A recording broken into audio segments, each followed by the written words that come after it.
நல்ல டெலிஷியஸான ரிச்சான பாதாம் பர்ஃபி தயார் பண்ணலாமா? ஒரு பவுலில் 1 கப் பாதாமை போட்டு நல்லா கொதிக்கிற வெந்நீரை விட்டு 1 மணி நேரம் ஊற வைக்கிறேன்.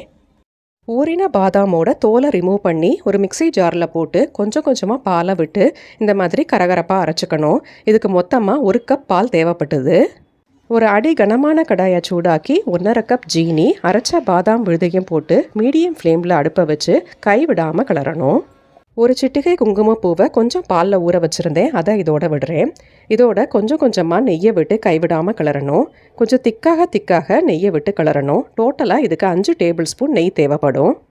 1/2 டீஸ்பூன் ஏலக்காய் பொடி, மீதி இருக்கிற நெய்யையும் விட்டு நல்லா கைவிடாமல் கிளறணும். கடாயில் ஒட்டாமல் வரும்பொழுது நெய் தடவின ட்ரேயில் கொட்டி சமப்படுத்திக்கணும். இப்போ பாருங்கள், அது கடாயில் ஒட்டாமல் வர ஆரம்பிச்சாச்சு. இப்போ ட்ரேயில் விடுறேன். இதை நல்லா நீட்டாக சமப்படுத்திட்டு ஒரு 10 நிமிஷத்துக்கு அப்புறம் நெய் தடவின கத்தியால் பீஸ் போடணும். பீஸ் போட்டதுக்கப்புறம் ஒரு 1/4 மணி நேரத்துக்கு அப்புறம் இதை நம்ம திருப்பி போட்டு தனித்தனி பீஸுகளாக எடுத்துடலாம். நம்மளோட பாதாம் பர்ஃபி தயார்.